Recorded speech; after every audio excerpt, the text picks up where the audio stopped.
When I tell you this story, sweetheart, don't listen like it's gossip.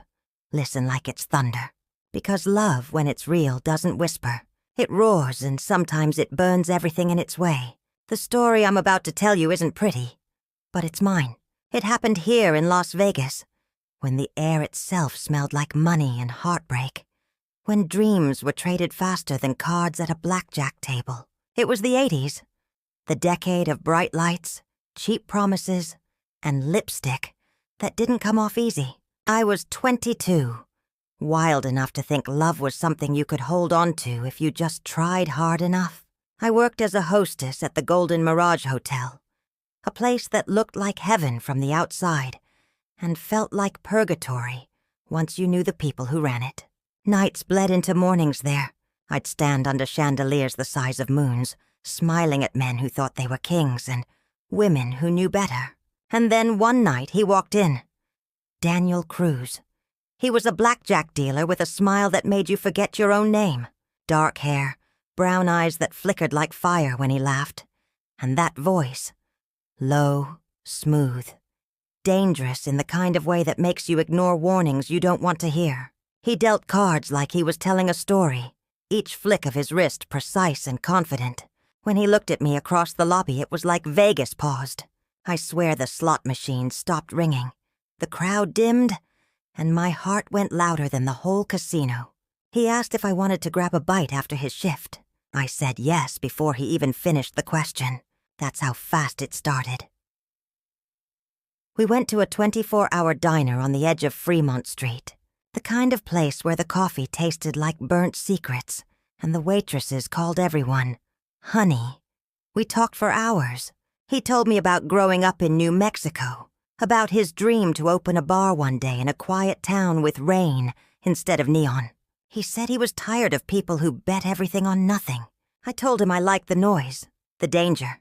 He laughed and said, "Maybe that's why I like you." When he dropped me off that night, he didn't try to kiss me right away. He just said, "You're not like this city, Evelyn. You're something real." That was the first lie I ever loved. A month later, we were inseparable.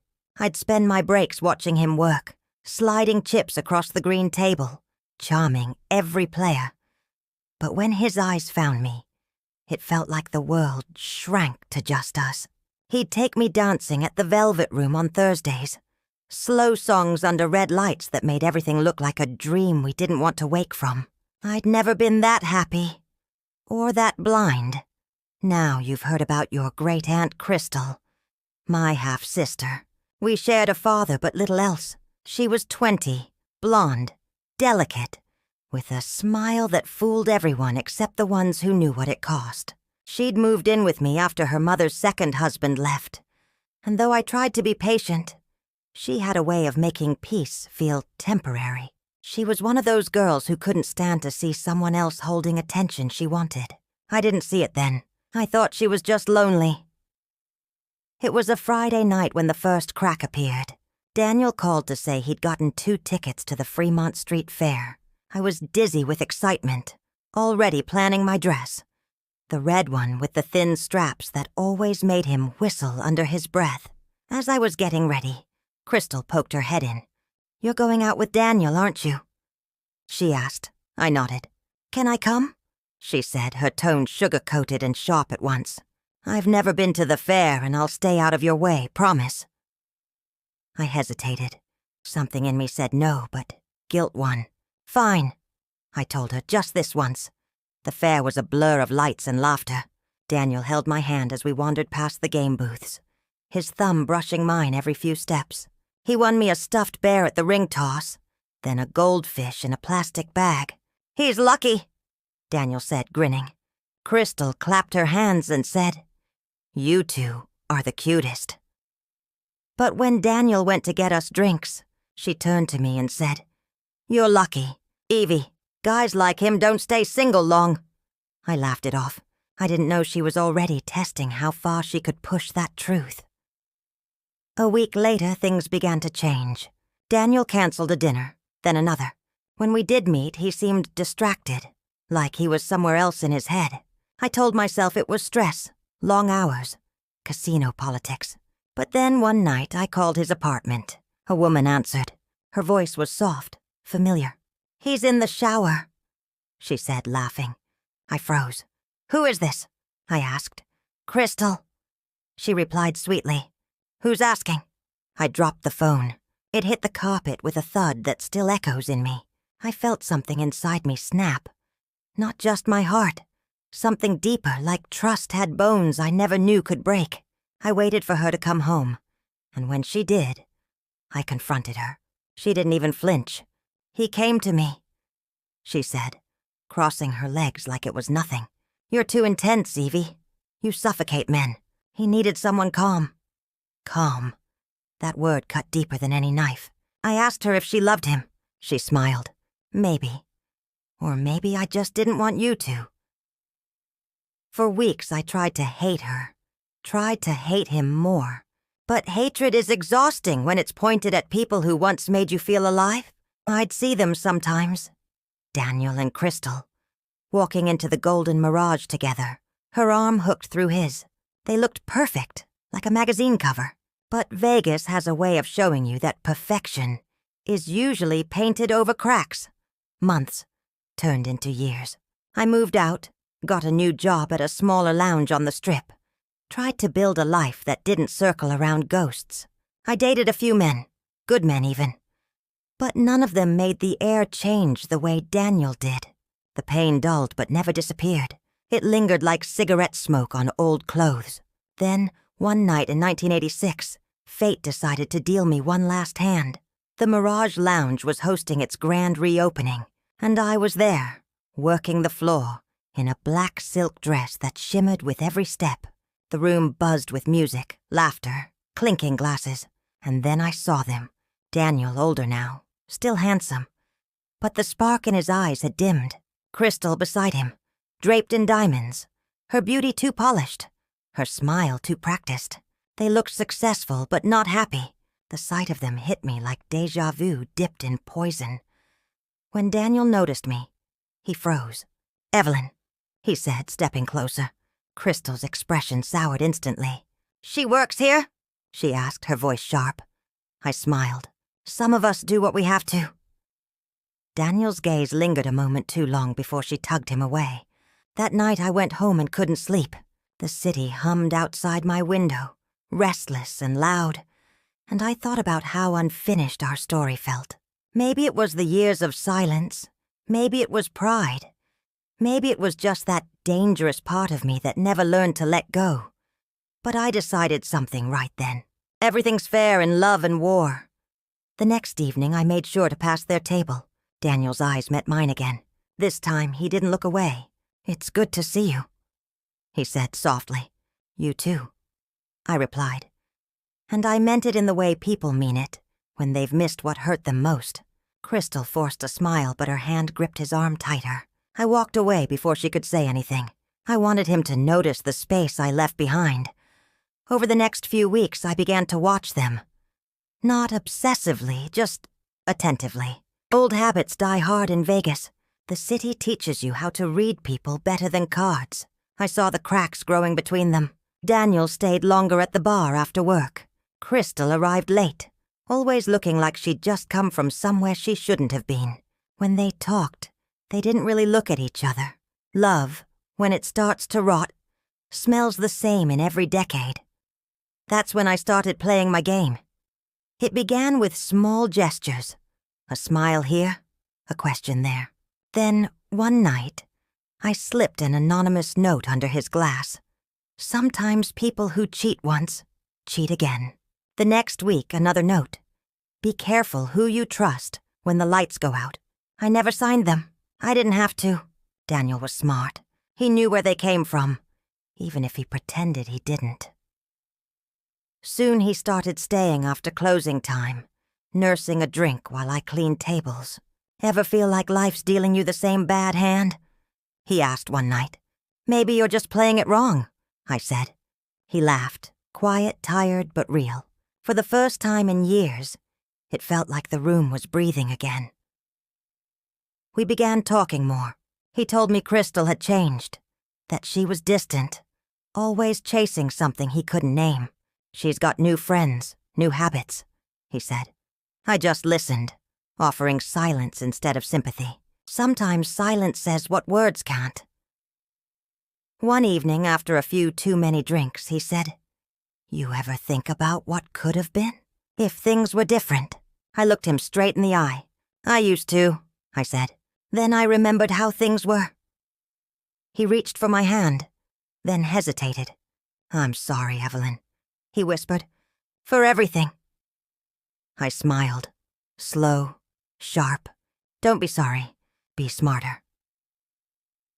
That night, as I walked home under the humming lights, I knew the game had begun in earnest. I wasn't after revenge anymore. Not exactly. I wanted the truth, and I wanted him to see it. Really see it. I wanted him to understand who had been the dealer and who had been played, and I was going to make sure he did. Vegas had always been my teacher, the kind that doesn't use chalk or words, only lessons burned into your skin. It taught me that luck was a liar, and that timing was just another trick. But this time I wasn't waiting for luck. I was the dealer. I'd spent years being the discarded card in someone else's hand, and I was done. I started learning their rhythms. Daniel's exhaustion, Crystal's deceit. They moved through the city like mismatched shadows, connected but never touching. Every night at the Mirage Lounge, I saw more. Crystal's smile never reached her eyes. Daniel's eyes never stopped searching for something that wasn't there anymore. And every time his gaze brushed over me, I felt the air pulled taut between us. The first move was small. I sent him a message through absence. For a week, I didn't look his way, didn't linger near his table. I was there but distant, as if he'd imagined me. Vegas men like Daniel, men who once held everything and lost it, they chase what withdraws from them. He came looking for me on the 8th night. I was restocking glasses in the back when I heard his voice behind me. "You avoiding me?" he asked. I didn't turn. "Maybe I'm just busy." He stepped closer. I could smell his cologne, the same kind he wore the night we first danced. "You're different," he said softly. "You used to burn. Now you're cold." I turned then, looked him dead in the eyes. Cold things don't get burned twice. Something in him cracked at that. He sighed, half smiling. "You always did know how to make a point." We stood there, silent, the hum of the neon sign outside flickering red across our faces. "Crystal's not the same anymore," he said finally, his voice low. "She's distant, angry all the time. I don't even know what we're doing together." I said nothing, just polished another glass. "Maybe," I said slowly. "She's just bored of the game." That night, after closing, I slipped a folded note into his coat pocket. It read, "Board players start looking for new tables." The next night he came alone. We talked for hours, not about love, about everything else. About how Vegas swallows people whole. About how we'd both lost versions of ourselves we once liked. He confessed that Crystal had been spending more time with someone from the casino's upper management. A man named Vince. "He's got money," Daniel said bitterly. "Real money." "She thinks she deserves better." I leaned closer, letting my hand rest lightly on his. "You were always enough, Daniel. You just forgot how to show it." The look in his eyes then. It wasn't just regret. It was awakening. A few nights later, Crystal came into the lounge earlier than usual. She was radiant, but in the way fire looks before it goes out. She saw me behind the bar, smirked and approached. "Still chasing ghosts?" she asked. I smiled sweetly. "Funny, I was about to ask you the same thing." Her eyes flashed. "You think he still wants you?" she said. "You think he'll ever forgive you for what you almost ruined?" I tilted my head. "Maybe he'll forgive me when he finds out who really ruined it." She laughed, loud enough for people to turn. "He'll never believe you," she hissed. "You're just a sad little reminder of what he escaped." I leaned closer and whispered, "Then maybe I'll let him see for himself." The next day, I called in a favor from an old friend, a photographer who'd once loved me enough to still owe me something. I told him I needed pictures of a woman meeting a man at the Riviera, I didn't say who. Vegas was small back then, and favors like that weren't cheap. But when the photographs came, they were perfect. Crystal. Kissing Vince under the flickering sign, his hand on her waist, her face glowing like she'd already won the next round. I didn't smile when I saw them. I just felt the calm that comes when the storm's already decided where it's going to land. A week later, Daniel showed up again. He looked worse, rumpled, tired, eyes red from sleepless nights. She's lying to me, he said quietly. I know it. I slid an envelope across the bar without a word. He hesitated before opening it. When he saw the photos, he didn't speak. His hands trembled slightly as he flipped through them, his jaw tightening. Finally, he looked at me. How long have you known? He asked. Long enough to know she's been playing us both. He laughed, but there was no humor in it. Guess I had it coming, he said. What's that saying? Karma's just patience with a knife? I didn't answer. I just poured him another drink and said, You always dealt cards too fast. Maybe now you'll slow down. That night something shifted. He didn't go home. We sat together in the dark corner booth after everyone left, the jukebox humming low. He told me he missed the way I used to hum when I was nervous, the way I'd tap my nails on his arm during blackjack. I never stopped thinking about you, he said, even when I tried to. I smiled. You didn't try very hard. He reached out then, touched my cheek like he was remembering something half-dreamed. I'm sorry, Evie. His voice broke on my name. I closed my eyes. The city outside was still spinning, but inside time slowed. He kissed me. It wasn't like before. No fireworks, no rush. It was quiet, raw, human. After that night, we saw each other more.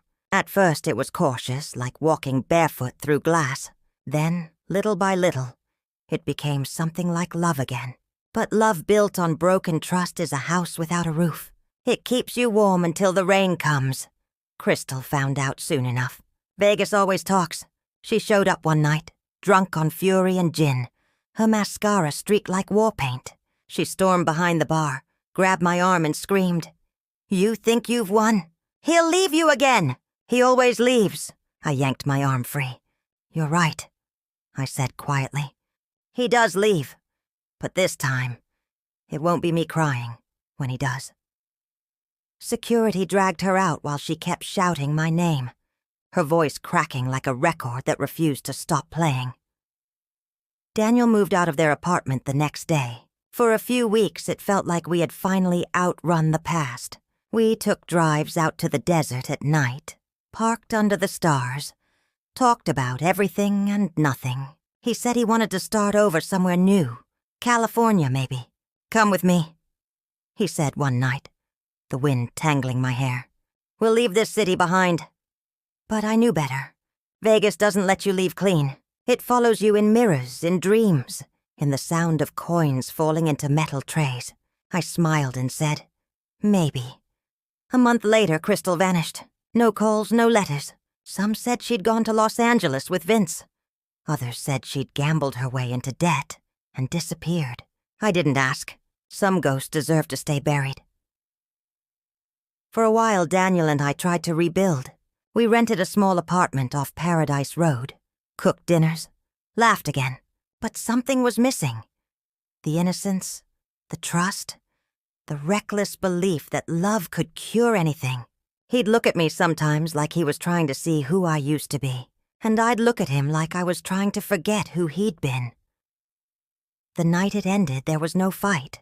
We sat on the balcony, city lights flickering below. He said, I think we're both chasing ghosts, Evie. I nodded. Maybe that's all love ever is, haunting each other in nicer ways. He smiled, sad and soft. I'll always love you, you know. I reached for his hand. And I'll always forgive you. But that doesn't mean we can stay.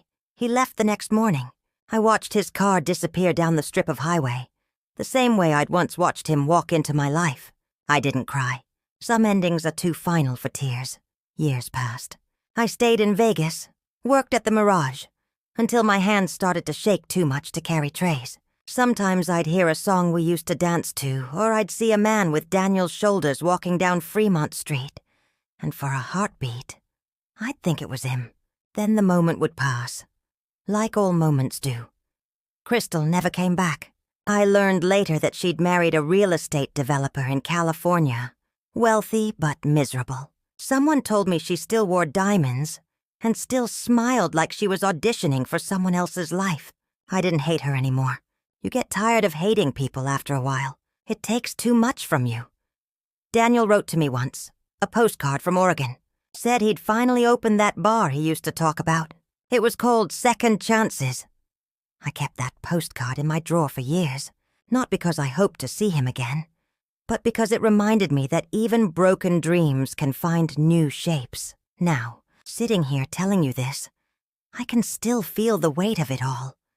The neon glow, the betrayal, the love that burned too long. People say everything's fair in love and war, but they forget to mention the casualties. I got him back, yes. I made him see the truth. But what I didn't realize back then is that revenge doesn't heal. It just keeps the wound from closing. So, my darling, when you love, love brave, but don't love blind. And if you ever lose someone to betrayal, don't waste your soul trying to win them back. Some victories aren't worth the prize, because in the end I didn't lose Daniel or Crystal. I lost the version of myself that believed love was something you could control. And maybe that's the most human thing of all, to win the battle, but walk away still bleeding. That's my story, sweetheart. Vegas is quieter now, but some nights, when the wind carries the faint echo of slot machines and laughter from the Strip, I still hear his voice, soft, guilty, tender, calling me Evie. And I smile, not because I won, but because I finally understand. Some loves don't fade. They just settle into the background noise of who we become.